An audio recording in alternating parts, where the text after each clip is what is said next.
I never thought I'd be the kind of person who'd look back at a single night and realize it split my life into before and after. But that's exactly what happened the evening two women I barely knew made me see myself in a way I'd spent 32 years avoiding. It wasn't dramatic in the way you'd expect. There was no grand confession, no movie moment where everything suddenly made sense. It was quieter than that, more devastating.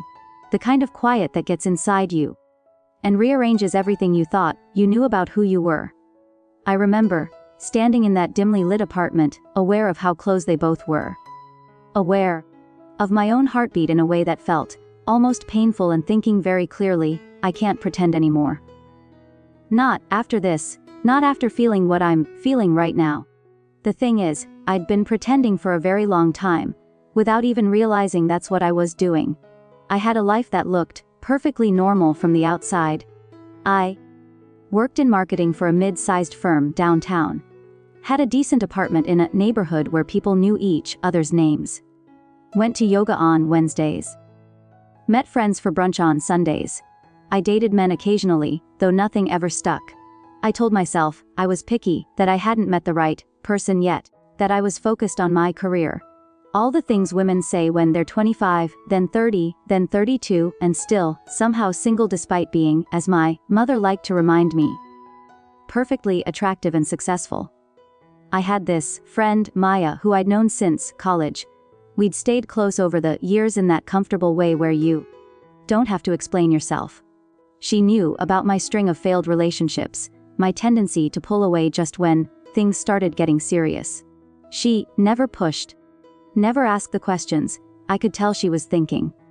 Maya had come out as bisexual in our junior year, and I remembered feeling something complicated when she told me. Relief, maybe, or recognition, something I didn't have words for and didn't want to examine too closely. It was Maya who invited me to the dinner party. Just a casual thing, she said. Some friends getting together at her girlfriend's place. I almost said no.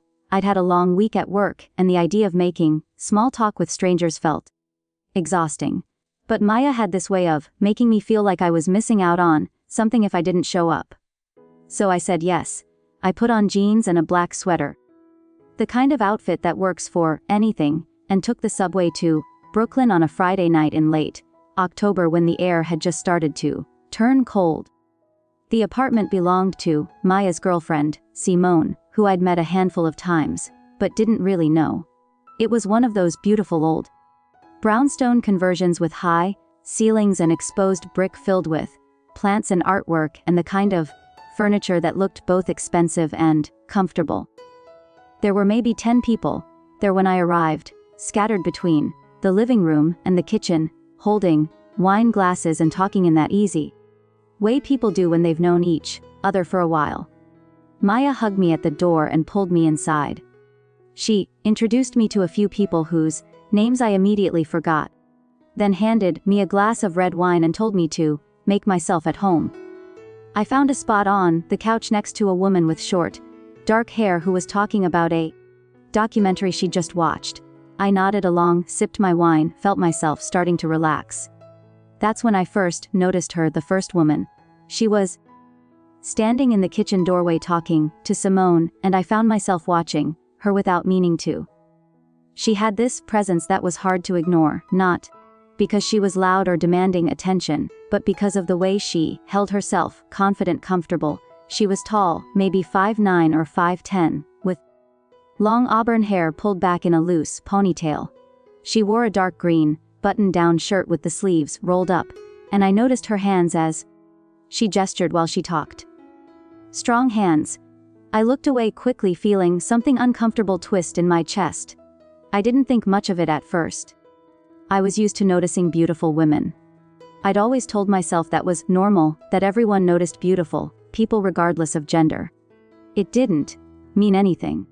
But then she looked over and caught me staring, and instead of looking away like I normally would have, I held her gaze for a second too long. She smiled.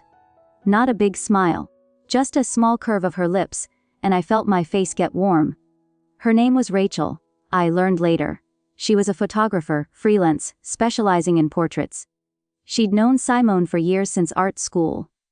She had a way of asking questions that made you want to answer honestly. And when she sat down next to me about an hour into the party, I found myself telling her things I didn't usually share with strangers about my job, about how I sometimes felt like I was going through the motions, about how I'd been thinking lately that I wanted something different, but couldn't quite figure out what that meant. She listened in a way that felt rare, not just waiting for her turn to talk, but actually listening. Her eyes were very green. I noticed the kind of green that looks almost gold in certain light. She had a small scar above her left eyebrow that I wanted to ask about but didn't. When she laughed at something I said, she touched my arm briefly, and I became very aware of that spot on my skin where her fingers had been. The second woman arrived later around 9:00. I heard her before I saw her. Her voice carrying from the entryway, warm and deep and immediately familiar, in a way that didn't make sense since I'd never heard it before. Maya brought her into the living room and introduced her as Tessa, an old friend from grad school who'd just moved back to the city. Tessa was different from Rachel in almost every way. Shorter, curvier, with dark curly hair that fell past her shoulders and brown eyes that seemed to take in everything at once. She wore a leather jacket over a white t-shirt and had this energy about her that was both relaxed and intense. She said hello to the room, in general. Then her eyes landed on me, and something shifted in her expression. Interest maybe, or recognition of some kind.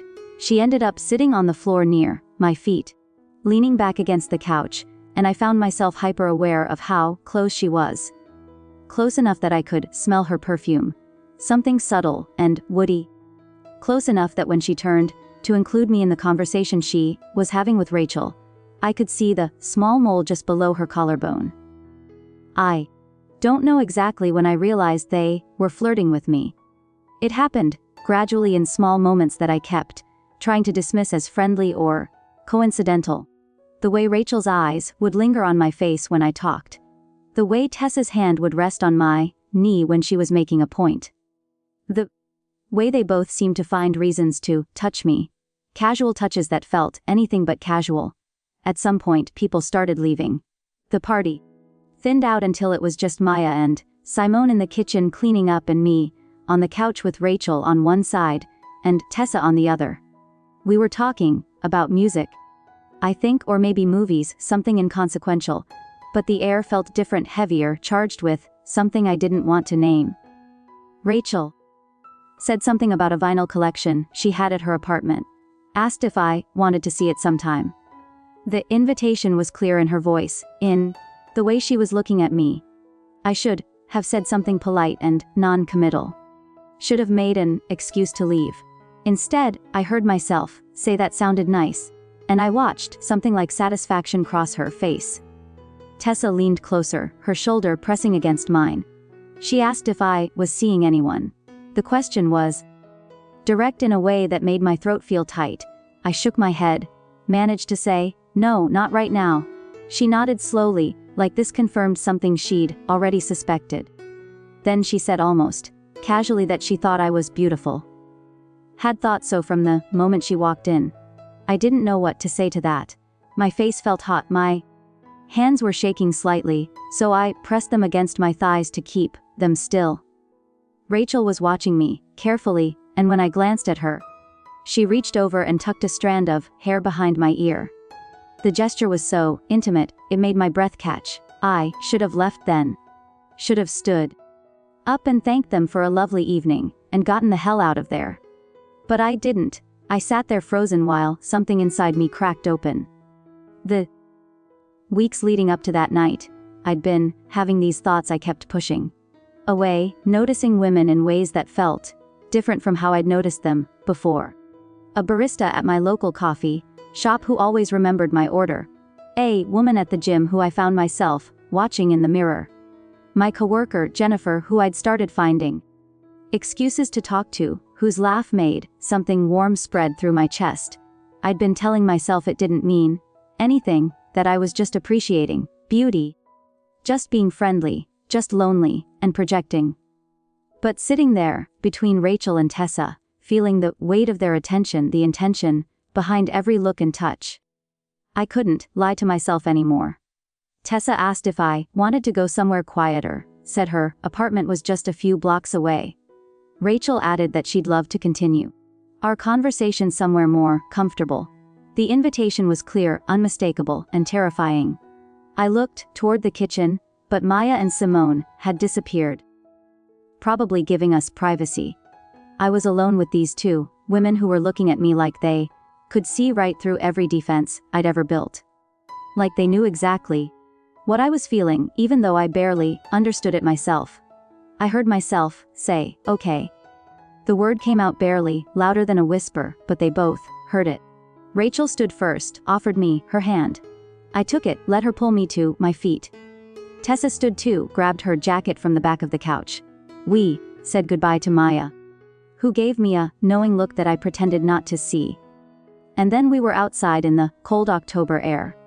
We walked the 3 blocks to Tessa's apartment in near silence. Rachel still had my hand, her fingers laced through mine in a way that felt both natural and impossible. Tessa walked on my other side, close enough that our arms brushed with each step. I felt like I was moving through a dream, like this was happening to someone else, and I was just watching from a distance. Tessa's apartment was smaller than Simone's, a studio with a Murphy bed and large windows that looked out onto the street. She turned on a lamp in the corner that cast everything in warm, golden light. Rachel closed the door behind us, and suddenly the space felt very small, very intimate. I stood in the middle of the room, not sure what to do with my hands, with my body, with the panic that was starting to rise in my chest. Tessa asked if I wanted something to drink. I nodded, grateful for something to focus on. She moved to the small kitchen area and I heard the sound of a cabinet opening, glasses clinking. Rachel came up behind me. I felt her presence before I felt her touch, the warmth of her body close to mine.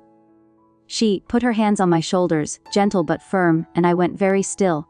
She said quietly that we didn't have to do anything I didn't want to do. That we could just talk if that's what I needed.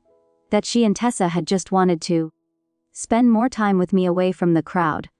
The kindness in her voice almost undid me. I felt tears prick at the corners of my eyes and I blinked them back hard. I wasn't someone who cried easily. Wasn't someone who fell apart. But standing there, feeling Rachel's hands on my shoulders, and knowing what this moment meant, what it would mean if I stayed, I felt like I was coming apart at the seams. Tessa came back with 3 glasses of whiskey. She handed me one, and I took it, grateful for something to do with my hands.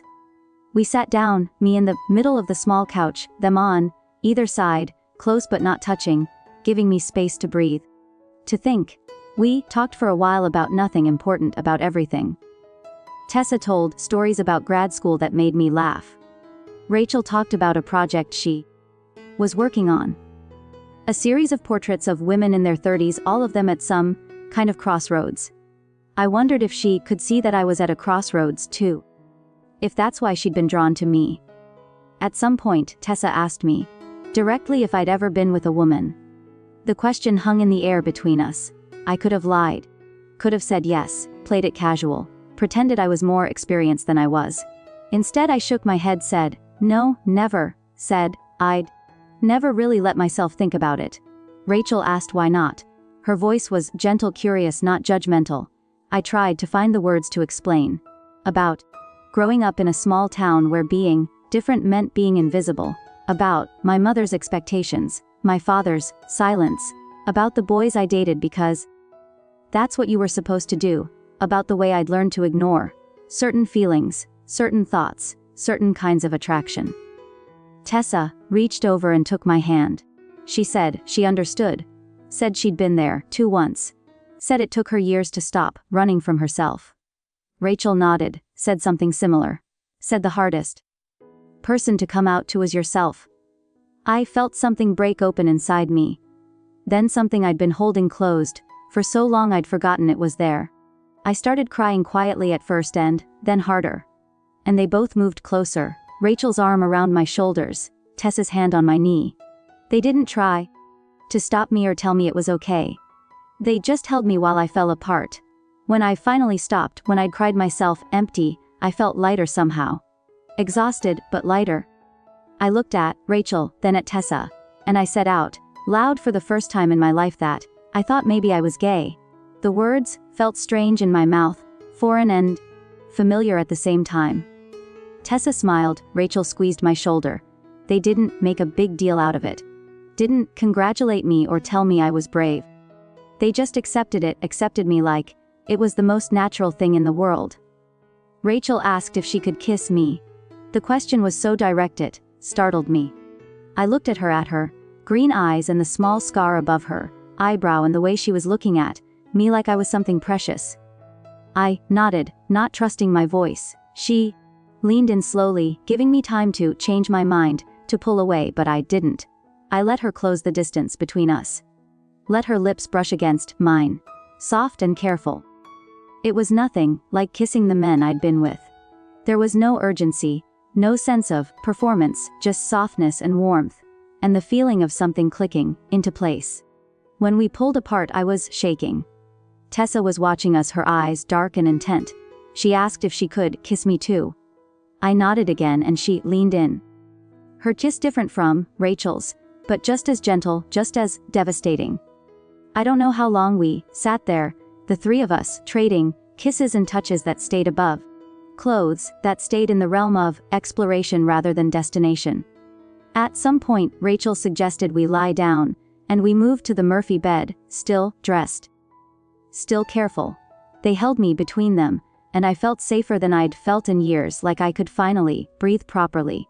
We talked through the night about everything and nothing, about the women they'd loved, the heartbreaks they'd survived, about what it meant to live authentically even when it was hard. Especially when it was hard. I told them things I'd never told anyone. About the women I'd noticed over the years. About the relationships with men that had felt like I was playing a role. About the fear that had kept me locked inside myself for so long. Rachel told me that coming out wasn't a single moment. That it was a process, a series of small revelations and choices. Tessa said that the hardest part was forgiving yourself for all the time you spent hiding, for all the years you lost. As the sun started to come up, painting the room in shades of pink and gold, I realized I'd been awake for over 24 hours. I was exhausted. My eyes felt gritty, my body felt heavy, but my mind felt clear in a way it hadn't in years. Rachel had fallen asleep at some point, her breathing deep and even. Tessa was still awake, watching me with those dark eyes. She asked if I was okay. I thought about the question, about what okay meant, about the fact that my entire understanding of myself had shifted in the space of a few hours. I told her I thought that I was scared, but also relieved, like I'd been carrying something heavy for so long I'd forgotten it was there, and now I'd finally put it down. She nodded, said she knew the feeling. Then she said something that I've thought about almost every day since. She said that the truth doesn't make things easier, but it makes them possible. That living a lie might feel safer, but it's not really living at all. I left around 8:00 in the morning. Rachel woke up to say goodbye, kissed me softly at the door. Tessa walked me downstairs, hugged me tight and told me to call her if I needed to talk. I promised I would. The subway ride home felt surreal. I watched the city wake up around me. People heading to work or coming home from night shifts. Everyone caught up in their own lives, their own stories. I wondered how many of them were carrying secrets. How many of them were pretending to be someone they weren't. I spent the weekend alone in my apartment, thinking, processing. I called my sister, the one person in my family I thought might understand, and told her I needed to talk. She came over that evening with Thai food and wine, and I told her everything about the party. About Rachel and Tessa, about the realization that had been building for years and finally broke through. She wasn't surprised. She said she'd wondered over the years but hadn't wanted to push. She hugged me and told me she loved me no matter what. It was the first time I'd heard those words in this context, and they meant more than I could express. I saw Rachel and Tessa a few more times over the next month. We'd meet for coffee or dinner, and they became something like mentors. Guides through a world I was just starting to understand. They introduced me to other queer women, invited me to events and gatherings. Slowly I started to build a community. Rachel and I went on a few dates, just the two of us. She took me to galleries and showed me how to see light the way a photographer sees it. We kissed in the rain outside a bar in the East Village, and I felt like I was in a movie, like my life had finally become something worth watching. But it didn't last. After a few weeks we both realized we were better as friends than as lovers. The chemistry was there, but the deeper connection wasn't. We talked about it honestly, maturely, and decided to stay in each other's lives without the romantic component. It hurt a little, but not in the way I'd expected. It felt like growth rather than loss. Tessa and I stayed close too, though our relationship remained platonic. She became one of my best friends, someone I could call at 20 hoders in the morning when the fear got too loud. Someone who understood what it meant to rebuild yourself from the ground up. Coming out to my parents was harder than I'd expected. I'd rehearsed what I was going to say for weeks. But when I finally sat them down in their living room on a Sunday afternoon in December, all my carefully prepared words disappeared. I just said it plainly: I'm gay. I'm a lesbian. This is who I am. My mother cried. My father went quiet. They asked questions I didn't have answers to.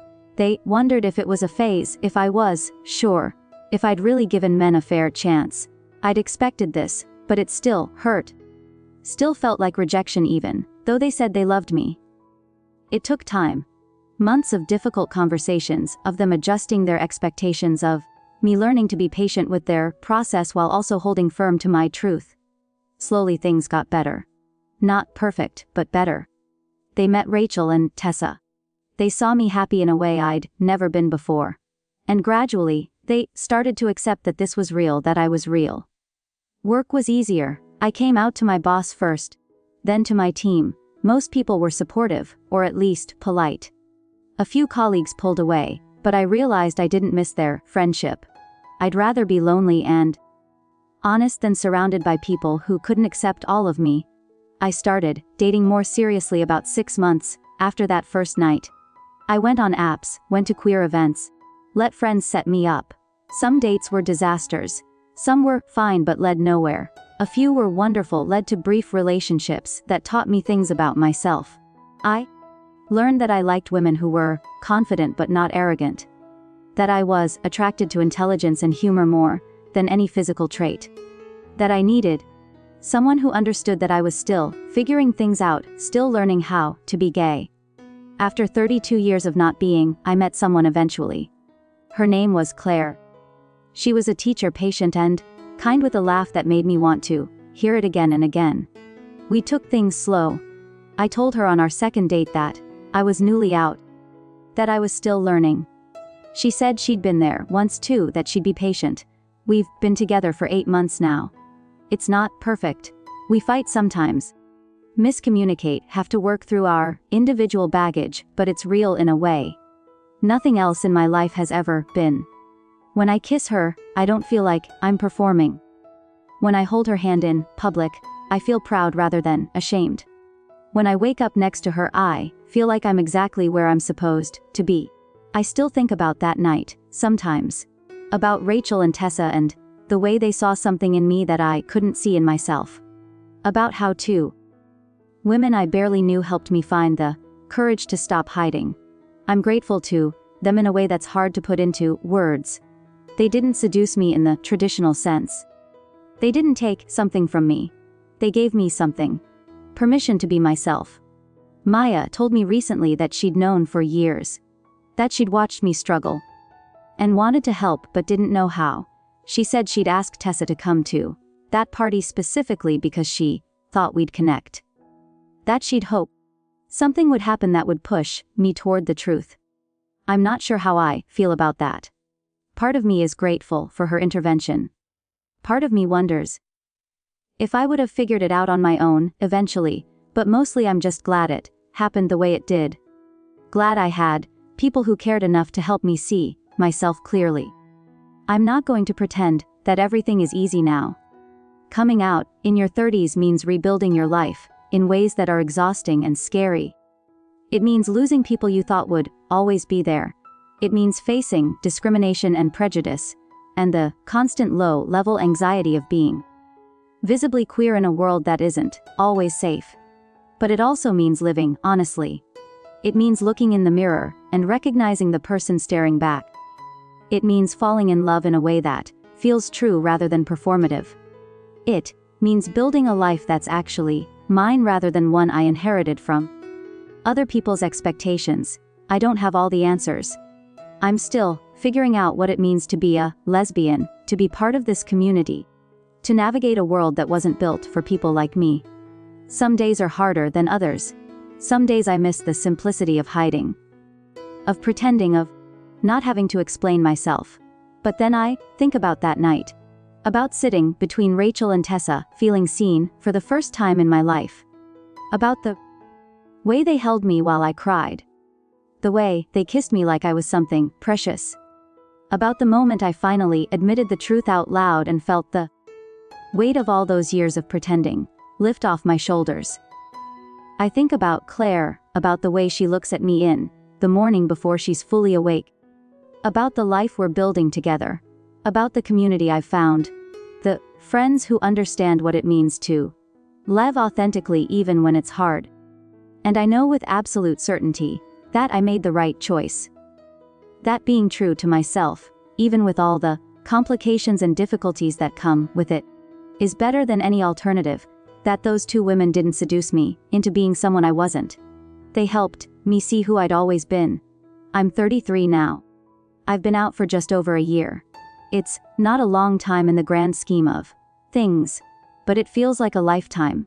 Like I've lived more in this past year than in all the years before combined. Like I finally woke up after decades of sleepwalking through my own life. I still see Rachel sometimes. She's dating someone new. A sculptor who makes these beautiful abstract pieces from reclaimed wood. We get coffee every few weeks, talk about our lives, laugh about the early days when everything felt so intense and confusing. She told me recently that she's proud of me, that watching me come into myself has been one of the most beautiful things she's witnessed. Tessa moved to California for work, but we text almost every day. She sends me memes about lesbian culture, articles about queer history, photos of the sunset over the Pacific. She's the first person I call when something good happens, when something scary happens, when I just need to hear a familiar voice. My relationship with my parents is still complicated, but it's improving. They came to dinner at my apartment last month. Met Claire properly. My mother was polite, asked Claire about her teaching job, complimented the meal I'd cooked. My father was quiet, but he shook Claire's hand when they left and told me to take care of myself. It's not acceptance. Not yet. But it's progress. I've started volunteering at an LGBTQ youth center downtown. I lead a support group for people who came out later in life who spent years hiding or pretending or not understanding themselves. I tell them my story about that night and those two women and the terrifying, liberating moment of finally being honest. I tell them it gets easier. Not easy, but easier. That the hardness is worth it. Sometimes people ask me if I regret waiting so long, if I'm angry at myself for all those wasted years. The truth is complicated. Yes.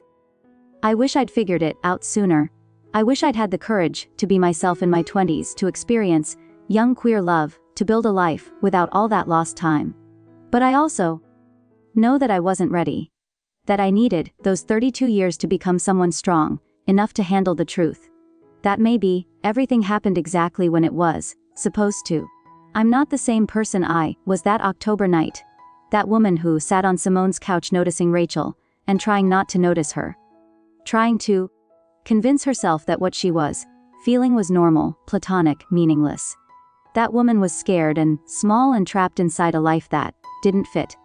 I'm bigger now. Braver, more honest. I take up space in ways I never allowed myself before. I hold Claire's hand on the subway. I correct people when they assume I have a boyfriend. I wear what I want, cut my hair how I like. It exist in the world as myself rather than as a carefully constructed performance. It's not always comfortable. Sometimes I catch people staring. Sometimes I hear whispers, feel judgment radiating from strangers. Sometimes I'm scared, walking home late, at night, aware of my visibility, my vulnerability. But I'm also free in a way I never was before, free to love who I love, free to be who I am, free from the exhausting work of pretending, of hiding, of living a half-life. I think that's what Rachel and Tessa gave me that night. Not seduction in the traditional sense, but liberation. They showed me what was possible. They held up a mirror and helped me see myself, clearly for the first time. They gave me permission to want what I wanted, to be who I was, to stop apologizing for taking up space in the world. I'm grateful to them. I'm grateful to Maya for orchestrating that meeting.